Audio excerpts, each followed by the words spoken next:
Alright, so the new Path of Exile Delve League has begun, so I decided to jump right into it, and I chose the Templar as my starter, and perhaps the only character that I'll be playing this league. And I chose the Templar because I really like the sound of the new sort of frontline minion monster setup, where unlike with the Necromancer, you're not just sitting back and sending your minions off to do stuff, you are the one leading the charge. And I must say it works really well from the start, a lot better than the old Necromancer would. The new Summoner type skills are fantastic. I mean, Summon Holy Relic allows you to keep your zombies alive, which is something that was a bit of an issue with a standard Necromancers. Your zombies would just keep dying over and over and over again. And I really like the new Smite skill. It feels really good and it buffs you and your minions whenever you attack, so it's perfect for this kind of playstyle.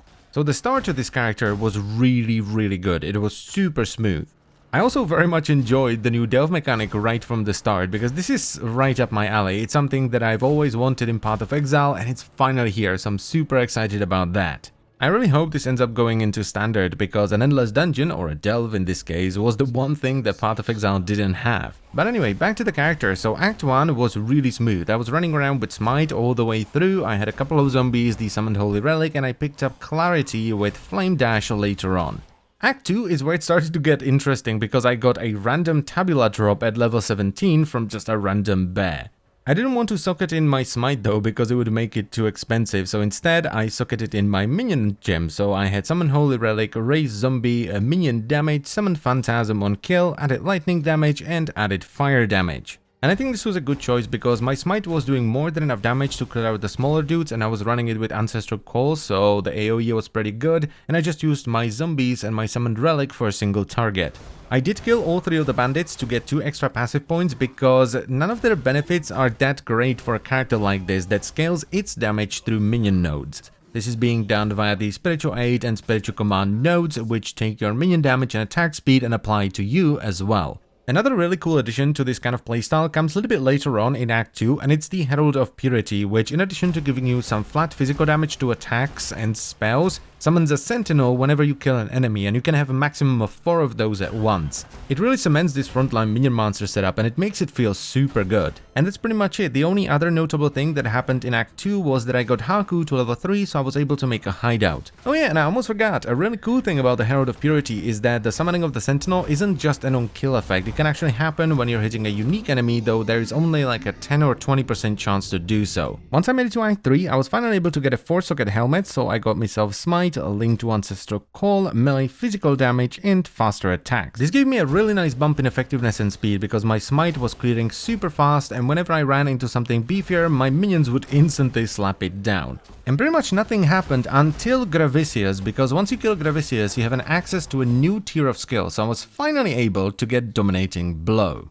So I replaced Smite with Dominating Blow, and I linked Dominating Blow to melee physical damage, melee splash, and finally Ancestral Call. Now, Dominating Blow has been reworked. It now attacks the enemy with a melee strike, applying a debuff for a short duration. If a non-unique enemy dies while affected by this debuff, the enemy's corpse will be consumed, and a Sentinel of Dominance with the same rarity, prefix, and suffix modifiers will be summoned for a longer secondary duration. You can have up to 9 normal Sentinels, 3 magic ones, 1 rare one, and they have a base duration of 20 seconds. This, in my opinion, works much better than the old Dominating Blow, which I tried to make work multiple times, but it never really did. It also has some quality of life stuff, like if you were to summon a sentinel but you already have a full amount of sentinels, it will heal one and reset its duration instead. And just like Herald of Purity, it also has a 10% chance to summon a normal sentinel when you hit a unique enemy, so it's not completely useless on single target. Now, I honestly wasn't quite sure if I wanted to use Dominating Blow over Smite, but then I took it into a delve and I was like, yep, this is happening. This is really awesome. Just the chaos this creates is fantastic.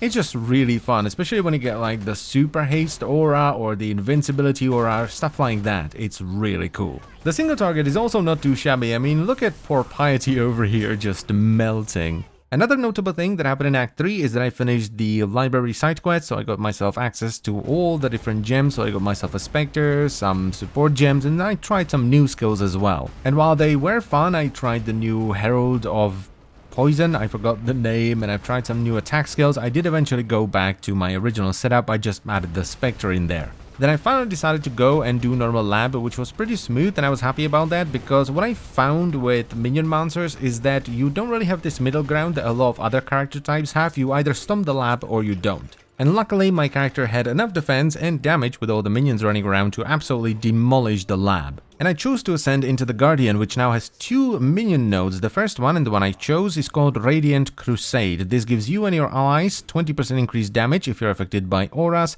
gives you 10% more damage while you have at least one nearby ally. It increases the buff effect of your Herald of Purity by 40% and increases the area of effect of the Sentinel summoned by Herald of Purity by 50%. And all that was left to do in Act 3 was to bonk Dominus, which with the new setup was disgustingly fast. And there he goes. Act 4 was pretty straightforward. The only notable thing that I got was the Summon Ice Golem gem, which I chose for the increased accuracy for my dominating blow. I did a bunch of delving with this madness of a setup that fills the screen with Bollocks, bonked Kaum, killed Doreso, both of which were incredibly simple, absolutely demolished Piety, and finally I killed Malachi, which went down incredibly fast as well. And finally we have Act 5, which was as straightforward as it gets. I bonked in a sense very easily, by the way, because the minions at this point were doing stupendous amounts of damage. I got the Violent Dead Jewel, which is really cool for a setup like this because it makes your zombies use the slam attack more often and it also increases its damage. And all that was left was Kitava, who wasn't that much of a challenge because, as I've said, my minions were doing stupid amounts of damage and I had nearly 1700 health when I went there. And that's where I stopped for now, but before I end the video, let's quickly go over the passive tree and my progression through it. So I started off by taking advantage of the new minion nodes right next to Templar, so we have some damage and mana damage and attack and minion damage, which leads up to retribution. I then went down for some health with discipline and training and went right back up for spiritual command before going to the left for sacrifice. After that, I went through the Life and Chaos Resistance wheel up to Purity of Flesh and zoomed down to the new minion nodes to pick them up, and I only picked up Redemption and Spiritual Aid for the time being. Now after this, I decided to go back a little bit and started heading towards the Witch starting area where I've picked up Arcanist's Dominion, as well as Heart and Soul and Lord of the Dead. And while I was there, I also zoomed over to Cruel Preparation for some more life and picked up the Jewel Socket so that I could socket in the Violent Dead Jewel.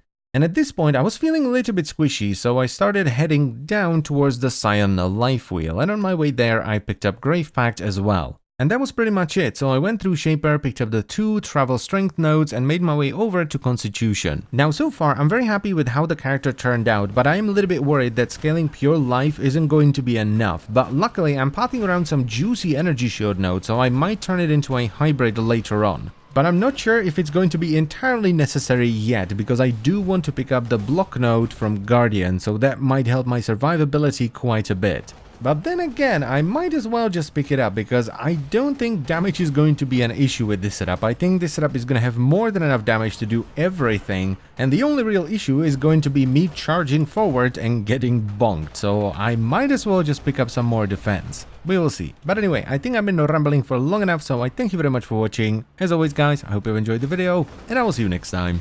Bye bye.